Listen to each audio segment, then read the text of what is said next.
Hello बच्चों। तो चलिए अपने इस वीडियो में हम लोग स्टार्ट करते हैं अपना नेक्स्ट चैप्टर, और ये हमारा pair of linear equations in two variables. ठीक है, देखिए क्लास नाइन्थ में हमने पढ़ा था लीनियर इक्वेशंस। क्लास नाइन्थ में हमने पढ़ा था linear equation in two variable. ठीक है, linear equation in two variables. ठीक, तो क्लास नाइन्थ में हमने ये वाला चैप्टर पढ़ा था। ठीक है, linear equation in two variable. और इस चैप्टर में हमने पढ़ा क्या था कि एक ऐसा इक्वेशन जिसको हम ax plus B Y plus C is equal to 0 के फॉर्म में लिख सकें, जहाँ पे ए बी सी ये हमारे तीनों के तीनों रियल नंबर हों, and A square plus B square not equal to 0। ठीक है, यानी एक ऐसा इक्वेशन जिसको हम ax plus B Y plus C is equal to 0 के फॉर्म में लिख सकें, जहाँ पे ए बी सी हमारे रियल नंबर होंगे। रियल नंबर का मतलब या तो ए बी सी रेशनल होंगे या तो इरेशनल होंगे। ठीक है, तो एक ऐसा इक्वेशन जिसको हम ax plus B Y plus C is equal to 0 के फॉर्म में लिख सकें, जहाँ पे ए बी सी हमारा रियल नंबर हो और A square plus B square not equal to 0। ठीक है, इसका मतलब ये कि ए और बी, ये जो आपको दोनों ए और बी कांस्टेंट दिखाई दे रहे हैं, ए और बी ये दोनों के दोनों एक साथ 0 ना हो। ऐसा ना हो कि आप ए भी 0 ले लें और बी भी 0 ले लें। ठीक है, तो ऐसा नहीं होना चाहिए। ठीक, तो A square plus B square not equal to 0। ठीक है, अब देखिए, तो एक ऐसा इक्वेशन जिसको हम ax plus B Y plus C is equal to 0 के फॉर्म में लिख सकें, जो जहाँ पे ए बी सी आपके रियल नंबर हैं और A square plus B square not equal to 0 है, इसको हम बोलते हैं linear equation in two variable. अब अगर ए और बी दोनों एक साथ 0 हो जाए तो क्या होगा? अगर ए बी दोनों एक साथ 0 हो जाएगा तो देखिए ए की वैल्यू आप जब 0 लेंगे तो 0 into X is equal to 0 हो जाएगा, और बी की वैल्यू जब आप 0 लेंगे तो फिर 0 into B is equal to 0 हो जाएगा। ठीक है, इसका मतलब a 0 और b 0 जब दोनों एक साथ आप 0 ले लेंगे तो ये दोनों टर्म 0 हो जाएगी और वेरिएबल यहाँ रह ही नहीं जाएगा। ठीक है, और बिना वेरिएबल के इक्वेशन नहीं बनता। ठीक, तो चलिए अब ये पता चल गया कि linear equation in two variable का जो स्टैंडर्ड फॉर्म होता है वो ax plus B Y plus C is equal to 0 होता है, जहाँ पे A B C real number होते हैं और A square plus B square not equal to 0 होता है। इसका मतलब ए और बी दोनों की वैल्यू 0 नहीं हो सकती। ठीक है, एक साथ। अब देखिए, अब ये जो ax plus B Y plus C is equal to 0, इसका मैं एक एग्जाम्पल लेता हूँ। ठीक है, और एग्जाम्पल के तौर पर हमने एक इक्वेशन बना लिया और वो इक्वेशन ले लिया 2x plus 3y is equal to 4।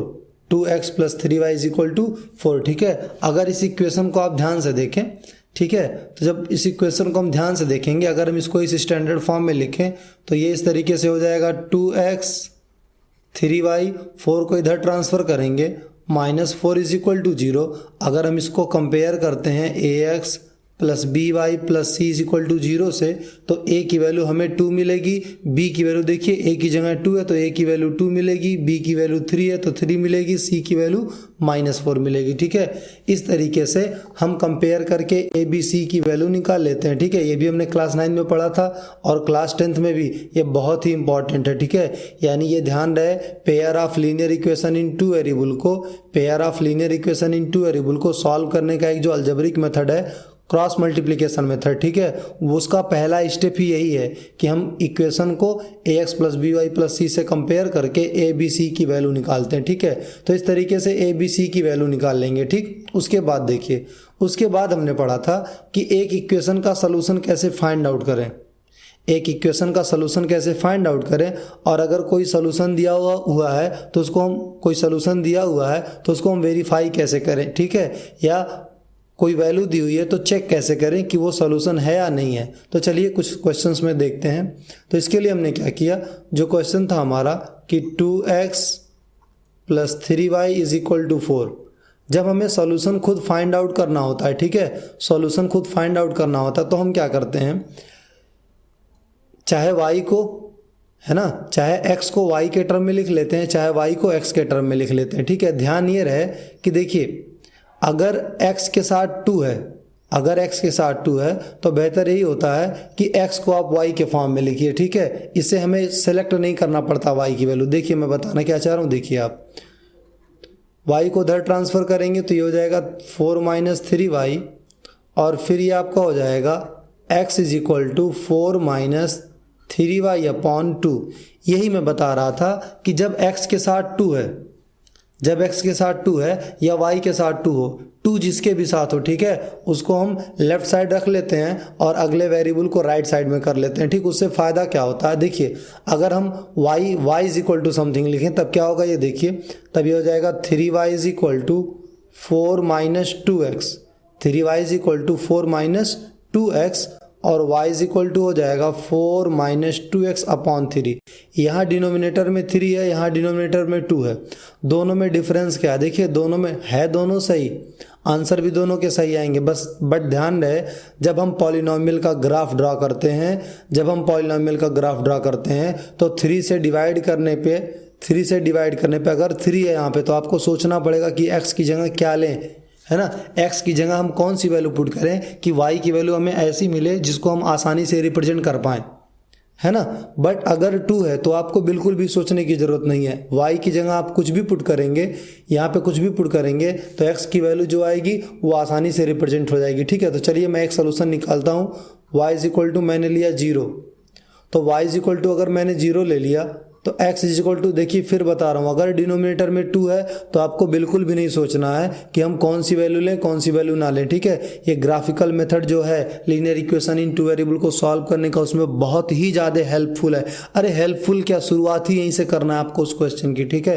तो देखिए बेटा x is equal to y is equal to हमने 0 ले लिया तो x इज इक्वल टू हो जाएगा 4 minus 3 into 0 is equal to ये 4, 3 इंटू 0 0 हो जाएगा अपॉन 2, यानी आ गया 4/2, 2 2 जा 4, ये आ जाएगा 2, ठीक है। यानी एक सोल्यूशन इसका मिल गया आपको, एक सोल्यूशन इसका मिल गया हमें 0,2, सॉरी पहले x वाला लिखते हैं तो 2,0, ठीक है। तो ये एक सोल्यूशन मिल गया। उसके बाद देखिए अगर मैं y इज इक्वल टू 1 ले लूँ तो x इज इक्वल टू हमें मिल जाएगा, देखिए 4 माइनस 3 इंटू 1 अपॉन 2, यानी 4 माइनस 3 अपॉन 2, ये हो जाएगा 1/2। 1/2 भी देखिए रिप्रेजेंट करना बहुत आसान होता है, 1/2 मतलब हाफ। 0 और 1 कोऑर्डिनेट एक्सिस पे ये 0 और 1 के बीचों बीच का ये मिड पॉइंट जो होता है वो 1/2 होता है, ठीक है। तो इसको भी आसानी से हम रिप्रेजेंट कर लेते हैं, है ना। तो ये हो जाएगा 1/2, 1। देखिए वैल्यू तो कुछ भी आए, कुछ भी रखने पे वो सोल्यूशन होगी आपकी। बट हम ये भी देख रहे हैं ना, हम ऐसी वैल्यू लें जिसको हम ग्राफ पे आसानी से रिप्रेजेंट कर पाएँ, ठीक है। तो चलिए देखिए, ताकि दो कॉन्सेप्ट हमारा एक साथ क्लियर हो। बट अगर यहाँ 3 हो ना तो चलिए y इज इक्वल टू में, है ना, y की वैल्यू निकालता हूँ। उसके लिए मैंने x इज इक्वल टू 0 बिना सोचे x इज इक्वल टू 0 ले ली, ठीक है। देखते हैं क्या आता है आंसर। तो जब 4 माइनस 2 इंटू 0 पुट करेंगे x की जगह तो अपॉन 3 आएगा, और ये होगा 4 माइनस 2 इंटू 0, ये 0 हो जाएगा अपॉन 3। अब देखिए 4/3, 4/3 1 होल 1/3 होगा। इसको आप आसानी से रिप्रेजेंट नहीं कर सकते कोऑर्डिनेट एक्सिस पे, है ना। एग्जैक्ट पॉइंट आपको नहीं मिलेगा कोऑर्डिनेट एक्सिस पे, तो इसको रिप्रेजेंट करने में हमें प्रॉब्लम होगी। फिर क्लास 9 में जैसे हम रिप्रेजेंटेशन करते थे, 1 लेंगे 3 पार्ट में डिवाइड करेंगे, 1 1/3 आएगा, वो सब करना पड़ेगा, बकवास आपको, ठीक है। तो ये देखिए सॉल्यूशन तो है, ये करेक्ट है कि x इज इक्वल टू 0 पे y की वैल्यू मिलेगी 4/3, ये सोल्यूशन है। बट इसको अगर आप ग्राफ पे रिप्रेजेंट करेंगे तो आपको, है ना, डिफिकल्टी होगी, ठीक। तो आप देखिए क्या है, तो ग्राफ पे रिप्रेजेंट करने के लिए हमें x की ऐसी वैल्यू लेनी चाहिए। देखिए हम x की ऐसी वैल्यू सेलेक्ट करेंगे, x की ऐसी वैल्यू सेलेक्ट करेंगे जो 3 से डिवाइड हो जाए। तो अगर हम x की ऐसी वैल्यू सेलेक्ट करते हैं जो 3 से डिवाइड हो जाए, x की ऐसी वैल्यू सेलेक्ट करते हैं जिससे ये एक्सप्रेशन न्यूमरेटर वाला 3 से डिवाइड हो जाए, तो आसानी से हम उसको रिप्रेजेंट कर सकते हैं, ठीक है। अगर ये न्यूमरेटर 3 से डिवाइड हो जाए, ठीक। तो देखिए 3 से कौन डिवाइड होता है, 0 डिवाइड होता है ना। 3 से 3 डिवाइड होता है, 3 से 6 डिवाइड होता है, 3 से 9 डिवाइड होता है, 12 डिवाइड होता है, डॉट डॉट पॉजिटिव निगेटिव में, ठीक है। तो अब देखिए हम सोचे जीरो ला सकते हैं कि नहीं, तो अगर न्यूमरेटर में हमें जीरो लाना है, देखिए 3 से जीरो डिवाइड हो जाएगा, सोचते हैं कि न्यूमरेटर में जीरो आ सकता है कि नहीं। देखिए कितना आसान है, अगर x की जगह बेटा देखिए अगर जीरो हमें लाना तो 4 - 4 होना चाहिए, यानी अगर हमें जीरो लाना, देखिए बहुत इंपॉर्टेंट चीज़ आपको बता रहा हूँ, अगर यहाँ जीरो लाना तो 4 - 4 चाहिए, यहाँ ये जो रेड सर्कल मैंने किया यहाँ पे 4 चाहिए। अच्छा 2x है ना, तो 2 से क्या मल्टीप्लाई करेंगे 4 आ जाए, देखिए कितना छोटा सा आंसर है ना, कि 2 से 2 को मल्टीप्लाई करिए तो 4 आ जाएगा। ठीक, तो देखिए ध्यान से हम x की जगह ले लेते हैं 2, तो x की जगह अगर 2 ले लिए तो y = हो जाएगा 4 - 2 × 2 अपॉन 3, तो 4 - 4 अपॉन 3 0/3 और वैल्यू आ गई 0, यानी x = 2 लेने पे वैल्यू आई 0। इसको भी हम कोऑर्डिनेट एक्सिस पे आसानी से रिप्रेजेंट कर सकते हैं, ये भी एक सॉल्यूशन हो गया। ठीक है, अब सोचिए अगर 3 लानी हो तब क्या करेंगे, है ना। ठीक, या देखिए 6 लाना हो तब क्या करेंगे, ध्यान से देखिएगा, अगर यहाँ 6 लाना है, ठीक है, अगर यहाँ वैल्यू 6 लानी है तो ध्यान से देखिएगा, अगर यहाँ वैल्यू देखिए अगर आपको 3 लाना है, ठीक है, 3 अगर लाना तो यहाँ 7 वगैरह लेना पड़ेगा।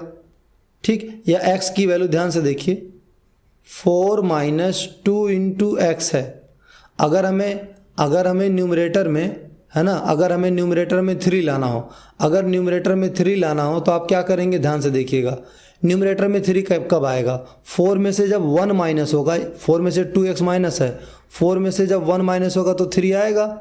ठीक है, तो 2x की वैल्यू 1 के बराबर कब होगी, जब x की जगह हम 1/2 लेंगे तो इस 2 से 2 कट जाएगा। ठीक है, और यहाँ 1 आ जाएगा, 4 में से 1 जाएगा, 3 आ जाएगा। ठीक है, यानी x की वैल्यू अगर हम 1/2 ले लें तो y = हो जाएगा 4 - 2 × 1/2 अपॉन 3, 2 से 2 कट गया, 4 - 1/3 यानी हो जाएगा 3/3 और वैल्यू आ जाएगी 1।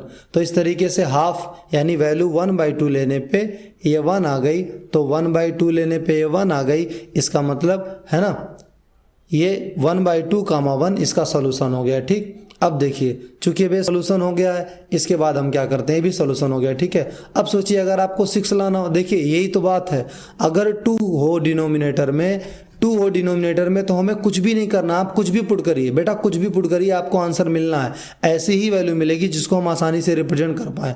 बट अगर 2 की जगह कोई और वैल्यू है, 5 है, 7 है, 6 है, तो आपको ये चीज़ें समझनी पड़ेगी, वो बहुत ज़्यादा इंपॉर्टेंट है। ठीक है, इसीलिए मैं कहता हूँ कि अगर 2 किसी वेरिएबल के साथ है, चाहे x के साथ है चाहे y के साथ है, ठीक है, तो जिस वेरिएबल के साथ 2 है, चाहे x वाला हो चाहे y वाला, उसको हम लेफ्ट साइड रख लेते हैं। ठीक है, तो यहाँ x के साथ 2 था तो 2 को मैंने लेफ्ट साइड रख लिया, बाकी y को राइट साइड लेते चले गए। ठीक है, और अगर कोई नंबर ना हो, सिर्फ x या सिर्फ y हो तो बहुत ज़्यादा बेटर है।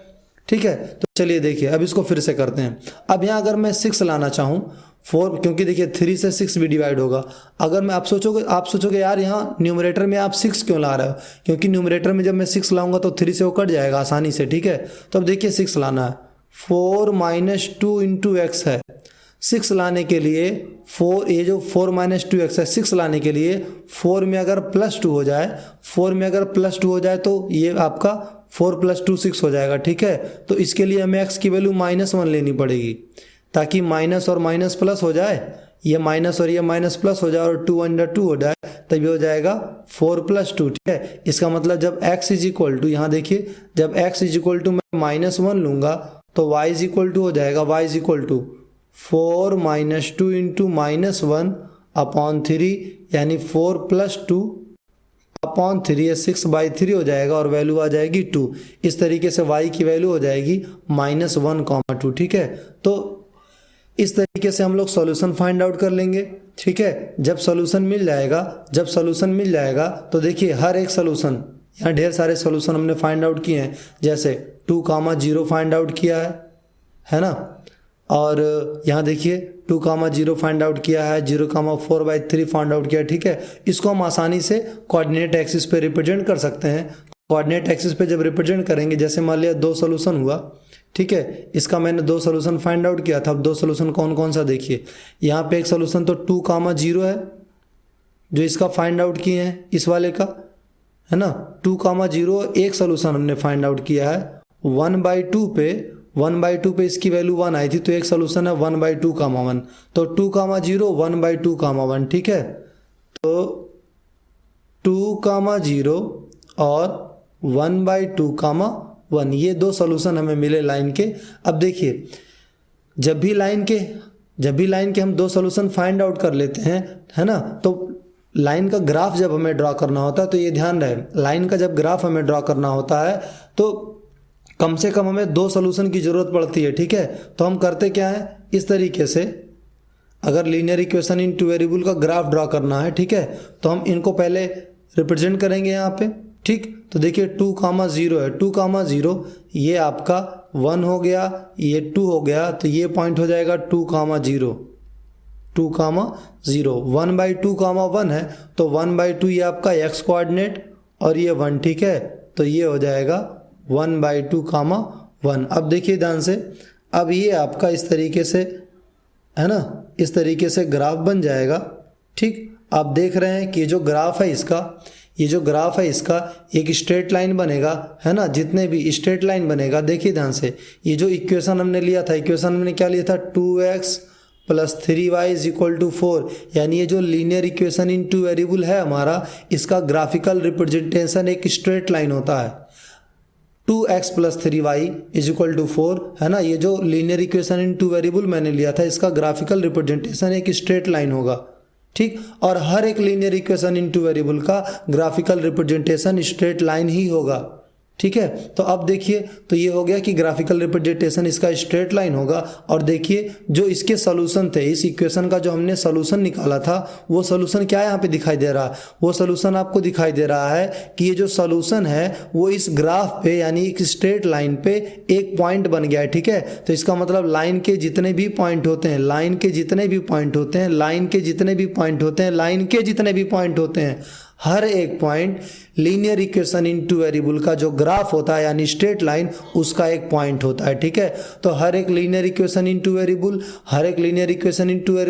एक स्ट्रेट लाइन होता है, और उस linear equation in two variable के जो पॉइंट्स होते हैं, यानी सॉल्यूशन होते हैं, वो उस लाइन के पॉइंट्स होते हैं, ठीक है। तो ये इस तरीके से हो गया, ठीक। अब देखिए, चूंकि ये लाइन की कोई लिमिट नहीं, कहीं तक भी बढ़ा सकते हैं, ठीक है, आप कहीं तक भी बढ़ा सकते हैं। तो चूंकि लाइन इनफाइनाइट लेंथ की होती है, तो इस पे इनफाइनाइटली मेनी पॉइंट लाई करेंगे, हर पॉइंट एक सोल्यूशन होता है, यानी एक linear equation in two variable के इनफाइनाइटली मेनी सोल्यूशन हो सकते हैं, ठीक है।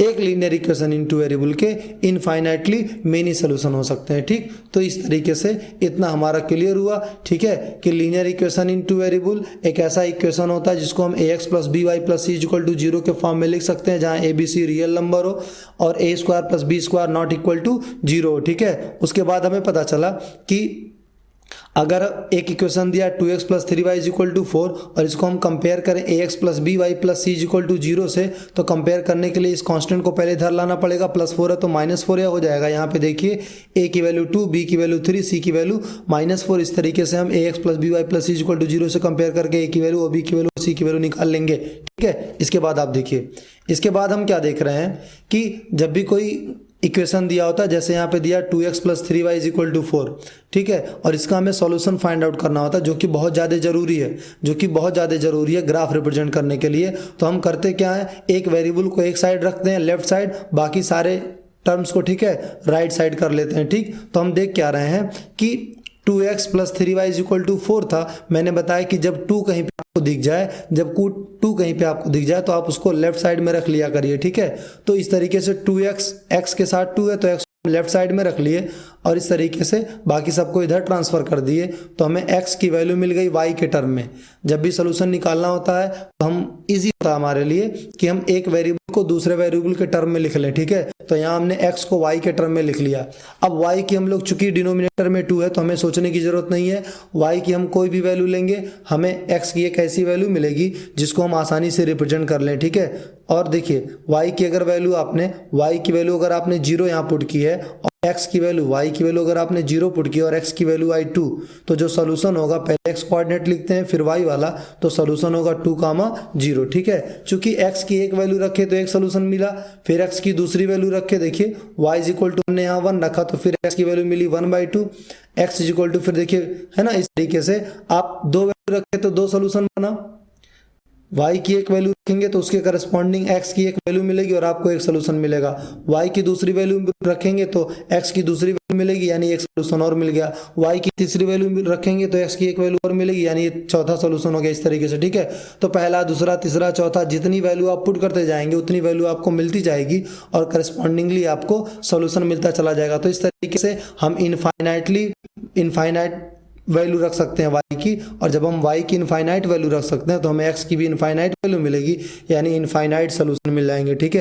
तो हर linear equation in two variable के इनफाइनाइटली मेनी सोल्यूशन होते हैं, ठीक। उसके बाद देखिए, जब हम इसका ग्राफ ड्रा करते हैं तो हम ये देखते हैं कि linear equation in two variable का जो ग्राफिकल रिप्रेजेंटेशन होता है वो एक स्ट्रेट लाइन होता है, और इसके जो सॉल्यूशन होते हैं वो स्ट्रेट लाइन का पॉइंट होते हैं, ठीक है। यानी हर linear equation in two variable graphically एक स्ट्रेट लाइन को रिप्रेजेंट करता है, और इस linear equation in two variable के जो सॉल्यूशन होते हैं वो उस लाइन के पॉइंट्स होते हैं, ठीक है। यानी हर एक स्ट्रेट लाइन अपने आप में एक linear equation in two variable का ग्राफ होती है, ठीक है। और उस लाइन के जितने भी पॉइंट होते हैं वो linear equation in two variable का सॉल्यूशन होते हैं, ठीक। तो इस तरीके से ये हमारा बेसिक्स खत्म हुआ, ठीक है। अब हमें इस चैप्टर में पढ़ना है, इस चैप्टर में हमें पढ़ना है pair of linear equation in two variable, pair of linear equation in two variable. तो देखिए, अभी x और y ये दो वेरिएबल थे और इनसे एक linear equation in two variable बना ax plus B Y plus C is equal to 0।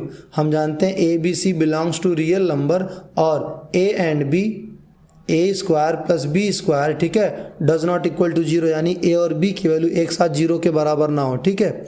तो अब देखिए, अब इसमें हम देखते क्या है कि pair of linear equation in two variable क्या होता है। जैसे x और y ये दो वेरिएबल हैं, अगर इन्हीं दो सेम वेरिएबल में हम दो linear equation in two variable बनाए, एक नहीं, ये तो एक हुआ ना, अगर हम दो बनाए तो इस तरीके से हम बनाएंगे a1x plus b1y plus c1 is equal to 0। चूंकि दो है ना इसलिए 1 1 1 हमें लगाना पड़ रहा पहले वाले इक्वेशन के साथ। दूसरा हो जाएगा a2x plus b2y plus c2 is equal to 0।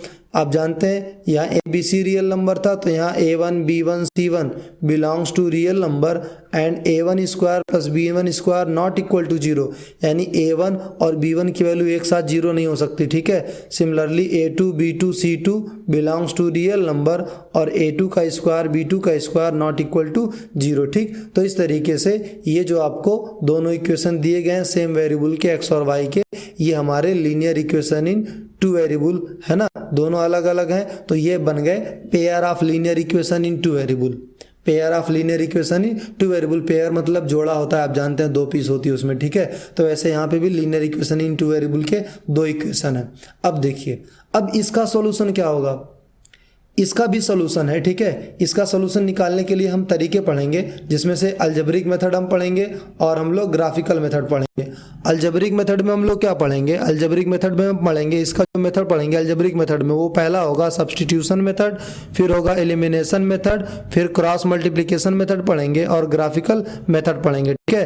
तो इस तरीके से 4 मेथड से हम लोग इसको सॉल्व करना सीखेंगे, सब्स्टिट्यूशन मेथड से, एलिमिनेशन मेथड से, क्रॉस मल्टीप्लिकेशन मेथड से, ग्राफिकल मेथड से, और तब जाके है ना इन चारों मेथड्स में हमें मिलेगा क्या, x और y की वैल्यू मिलेगी, x और y की वैल्यू मिलेगी। और इस x और y की वैल्यू की खासियत ये होगी कि ये दोनों के दोनों इक्वेशन को सेटिस्फाई करेगी, दोनों के दोनों इक्वेशन को सेटिस्फाई करेगी, ठीक है। x और y की वो वैल्यू जो दोनों इक्वेशन को सेटिस्फाई करे, यानी पुट करने पे LHS बराबर RHS आए दोनों इक्वेशन में, x और y की उस वैल्यू को ही हम लोग इस pair of linear equation into variable का सॉल्यूशन कहेंगे, अदरवाइज हम इसको सॉल्यूशन नहीं कहेंगे, ठीक है। दोनों को सेटिस्फाई करना चाहिए, एक को सेटिस्फाई करने से काम नहीं चलेगा, ठीक। तो अब देखिए, तो इस है ना, अब 2 क्वेश्चन हम लोग सॉल्व करते हैं और इन 2 क्वेश्चन में बस यही देखते हैं कि जो x और y की वैल्यू दी गई है वो सॉल्यूशन है या नहीं है, ठीक है। तो चलिए देखिए, ये पहला क्वेश्चन, इसमें कह रहा है कि सो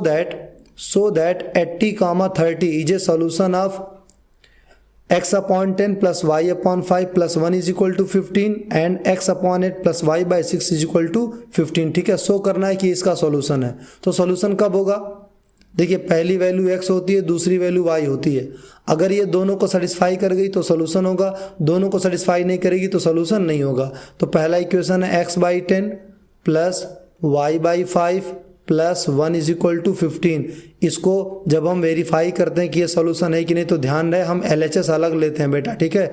ऐसा नहीं कि आप LHS ले लिए बराबर 15 आप लिखते चले आ रहे हो, वो गलत हो जाता है, ठीक। तो अब देखिए ये आपका 5 है, ठीक है। यहाँ पे तो x की वैल्यू हमने 80 पुट की क्योंकि 80 दिया हुआ है, y की वैल्यू हमने 30 ली क्योंकि 30 दिया हुआ है, और यहाँ डिनोमिनेटर में 5 है प्लस 1 लिखा, ठीक है। तो देखिए 10 8 जा 80, 5 6 जा 30, तो 8 प्लस 6 ये 14 हो जाएगा और 1 15, यानी इज इक्वल टू RHS। तो LHS बराबर RHS है, यानी ये जो पॉइंट दिया आपको 80,30 ये इस पहले वाले इक्वेशन का सोल्यूशन है। जब तक दोनों का सोल्यूशन नहीं होगी तब तक ये सोल्यूशन नहीं होगी, ठीक है। अब देखिए दूसरे के लिए चेक करते हैं। दूसरा x/8 LHS इसका भी ले लिए, y/6, तो x की वैल्यू जब रखेंगे 80 तो 80/8 हो जाएगा, और y की वैल्यू 30 रखेंगे तो अपॉन 6 हो जाएगा। 8 10 जा 80 और 6 5 जा 30, ठीक है। तो ये हो गया आपका 15 और 15 आपका RHS है। अगर RHS में भी इस तरीके से दिया होता x और y तो RHS को भी अलग सॉल्व करते, ठीक है, और देखते LHS बराबर RHS आ रहा है कि नहीं। तो 80,30 x की वैल्यू 80 लेने पे y की वैल्यू 30 लेने पे इन दोनों के दोनों इक्वेशन में LHS इक्वल टू RHS आया है, यानी ये जो पर्टिकुलर वैल्यू है x और y की ये दोनों के दोनों इक्वेशन को सेटिस्फाई कर रही है, इसलिए ये दोनों का सोल्यूशन होगी, ठीक है। यानी ये कहे कि ये इसका सोल्यूशन होगा, ठीक है। अब इसके बाद देखिए, इसके बाद हम लोग अपने नेक्स्ट क्वेश्चन में देखते हैं, ठीक है। इस क्वेश्चन में यहाँ पे हमें प्रूफ करना है कि a, -b is a solution of x plus Y is equal to a minus B, ax minus B Y is equal to a square plus B square, ठीक है। तो शो करना है कि ये सॉल्यूशन है, ठीक है। सॉल्यूशन कब होगा? जब दोनों को सेटिस्फाई करेगा। तो पहले मैं इसका LHS ले लूँ। इसका LHS है x प्लस वाई, ठीक है, x प्लस वाई। एक्स की वैल्यू बेटा कितनी है यहाँ पे देखिए a है, y की वैल्यू कितनी है -b है, ठीक है। तो x की वैल्यू a रखेंगे प्लस y की वैल्यू -b रखेंगे, तो ये हो जाएगा a माइनस बी। ध्यान से देखें यही आपका RHS है, तो हाँ सेटिस्फाई कर रही है, ठीक है। तो हो गया पहले केस में। दूसरे केस में देखें LHS है ax minus B Y, ax minus B Y ये हमारा LHS है, ठीक है। अब x की जगह हमें क्या लेना है? a लेना है, तो x की जगह मैंने a ले लिया माइनस b, y की जगह मैंने b माइनस b ले लिया। तो देखिए a स्क्वायर हो जाएगा, माइनस से माइनस मल्टीप्लाई होगा तो ये प्लस b स्क्वायर हो जाएगा, और आप देख रहे हैं कि यही हमारा RHS है, यानी ये जो वैल्यू है ये दोनों का सॉल्यूशन है, ठीक है। तो इस pair of linear equation in two variable का सॉल्यूशन a माइनस बी है, और इसके पहले वाले का भी है ना, क्योंकि दोनों को सेटिस्फाई कर रहा था। अगर दोनों को ना सेटिस्फाई करे तो भी सोल्यूशन नहीं होगा, पहले को ना सेटिस्फाई करे तो भी सोल्यूशन नहीं होगा, दूसरे को ना सेटिस्फाई करे तो भी सोल्यूशन नहीं होगा, ठीक है। सोल्यूशन होने के लिए ये दोनों को सेटिस्फाई करना चाहिए। अब देखिए ये चैप्टर चूंकि वर्ड प्रॉब्लम पे बेस्ड है, फाइनली हमें इसकी ढेर सारी वर्ड प्रॉब्लम लगानी है, ठीक है। सारी वर्ड प्रॉब्लम बेटा मैं इकट्ठे ही लगाऊंगा, ठीक, एक ही जगह, ठीक है, एक वीडियो में। तो अब इसको आप ये सारी चीज़ें जो भी मैंने आपको बताई है, पॉइंट, उसका रिप्रेजेंटेशन, इसका सोल्यूशन कैसे निकालते हैं, 2 होता है तब क्या करते हैं क्या नहीं करते हैं, उसको आप सारी चीज़ें समझ लीजिए, बार बार देख के समझ लीजिए, है ना, वही आपको हेल्प करनी है, ठीक। उसके बाद देखिए अब ये हमारा सॉल्यूशन हो गया, ठीक है। अब चलिए देखिए इसमें देखते हैं ना, इसमें क्वेश्चन कह रहा है so that -2, -1 is solution of this equation, ठीक है। ये 2 इक्वेशन दिए हुए हैं, इनका ये सॉल्यूशन है, ठीक। तो सॉल्यूशन तभी होगा इस pair of linear equation in two variable का जब ये दोनों को सेटिस्फाई करेगा, ठीक है। तो चलिए देखते हैं, x की जगह -2 लेंगे और y की जगह -1, ठीक है। इक्वेशन है हमारा 3x - 5y is equal to -1, और यहाँ पे x - y is equal to -1। देखिए जब भी आप वेरीफाई करिए या कुछ प्रूफ करिए जिसमें इक्वेशन हो, ठीक है, तो आप LHS अलग लेके किया करिए, RHS अलग लेके किया करिए। फिर वो चाहे क्वाड्रेटिक पॉलिनोमियल में आपको वेरीफाई करना हो, है ना, जीरोज़ का रिलेशन, या आपको ट्रिग्नोमेट्री में LHS इक्वल टू RHS लाना हो, जब भी आपको करना हो, ठीक है, तो आप LHS और RHS अलग लेके किया करिए। कुछ बच्चे क्या करते हैं कि ये प्रोसेस करते रहते हैं और ये इक्वल लगाते रहते हैं, नंबर नोट करते रहते हैं, और लास्ट में अगर नहीं आता है तो पहले तो इक्वल लिखते हैं, लास्ट में नहीं आता तो लिख देते हैं नॉट इक्वल। अरे ऐसे कैसे? हर लाइन में तो आप लिखते चले आ रहे हो इक्वल इक्वल, लास्ट में नॉट इक्वल कर दिए, ठीक है। तो ध्यान दीजिए अलग अलग करते हैं, LHS अलग लेके करेंगे, ठीक। तो LHS जब अलग लेंगे तो ये हो जाएगा 3x माइनस 5y। x की जगह लेना हमें -2 और y की जगह हमें लेना -1, ठीक है। तो ये हो जाएगा -6 और ये +5, तो 5 और ये हो जाएगा -1। अच्छा आप देखिए -1 ये RHS भी है, इसका मतलब इज इक्वल टू RHS, ठीक है। तो LHS की जो वैल्यू आई है वो RHS के ही बराबर आई है, तो यानी ये इसको सेटिस्फाई करेगा। अब देखते हैं इसको सेटिस्फाई करता है कि नहीं। तो इसमें भी LHS लेंगे x माइनस वाई, x की जगह -2 लेंगे और y की जगह -1 लेंगे। -2 + 1 इज इक्वल टू हो जाएगा -1। यहाँ पे भी देखिए LHS की जो वैल्यू आई है वो RHS के बराबर आई है, तो ये इसको सेटिस्फाई कर रहा है, ठीक है। तो ये भी कंप्लीट हो गया। इसके बाद देखिए, इसके बाद आप यहाँ देख रहे हैं कि ये जो 3,1 है ना, ये इसका सोल्यूशन नहीं है, हमें ये शो करना है। तो चलिए स्टार्ट करते हैं। पहला इक्वेशन जो नोट किए वो x + y/2 is equal to 4, ठीक है। तो LHS लेंगे, x की जगह रखेंगे 3 और y की जगह हम लोग रखेंगे 1। तो 3 + 1/2 है, तो ये आपका 3.5 होगा क्योंकि 3.5 है ना, ठीक है। तो नॉट इक्वल टू ये 4 होगा, यानी LHS not equal to RHS। जो वैल्यू आई है LHS की वो RHS के बराबर नहीं है, ठीक है।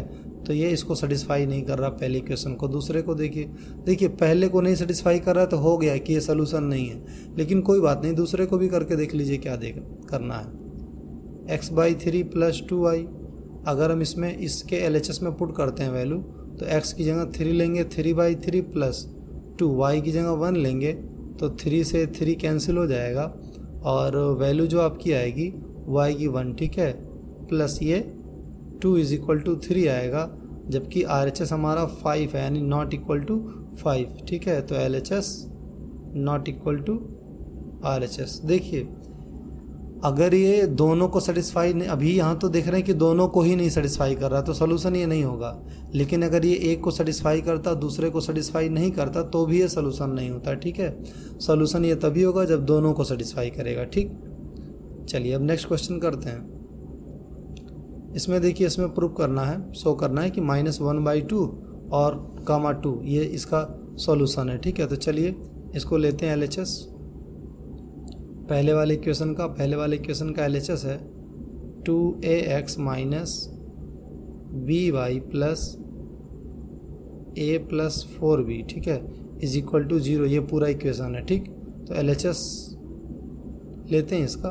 LHS जब लेंगे तो देखिए x की वैल्यू क्या दी है -1/2, तो a की जगह रखेंगे -1/2, या पहले मल्टीप्लाई कर लेते हैं। तो हो जाएगा 2ax - 2by + a + 4b, ठीक है।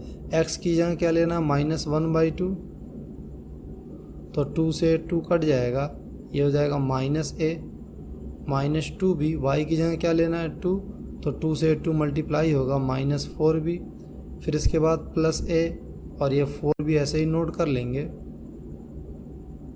ठीक है। अब देख क्या रहे हैं हम, -4b + 4b + a - a, value आ गई 0। अच्छा RHS हमारा 0 ही है, तो ये इज इक्वल टू RHS, यानी LHS is equal to RHS, ठीक है। और ये पहले इक्वेशन को सेटिस्फाई कर गया, ठीक। दूसरे के लिए देखते हैं। दूसरा हमारा 2bx + ay + b - 4a is equal to 0। 2 से जब मल्टीप्लाई करेंगे तो 2bx + 2ay + b - 4a, ठीक है। 2bx कितना है -1/2 + 2a, y कितना है 2 + b - 4a। अब देखिए 2 से 2 कैंसिल हो जाएगा, -b + 4a, ये आपका -4 है, ये कैंसिल हो गया, ये कैंसिल हो गया, बराबर 0 इज इक्वल टू क्या हो गया RHS, ठीक है। यानी LHS is equal to RHS, ठीक। तो इसको भी सेटिस्फाई किया, इसको भी सेटिस्फाई किया, चूँकि दोनों को ही सेटिस्फाई किया है ना, दोनों को ही सेटिस्फाई किया है, इसलिए ये इसका सॉल्यूशन होगा, ठीक है। तो आई होप ये वीडियो आपको बहुत अच्छा लगा होगा, बहुत अच्छे से समझ में आया होगा। बेटा वीडियो को पॉज करके हर क्वेश्चन को आप खुद कर लेंगे, ठीक है। अगर आपको कोई डाउट होता है तो मेरे इस नंबर पे आप व्हाट्सअप कर सकते हैं, ठीक है, 8948003339, ठीक है, और अपने डाउट क्लियर कर सकते हैं, ठीक। चैनल को सब्सक्राइब कर दीजिए, वीडियो को लाइक करके आप ज़्यादा से ज़्यादा इसको फॉरवर्ड करिए ताकि चैनल हमारा जल्दी से ग्रो कर सके, ठीक है। शुक्रिया।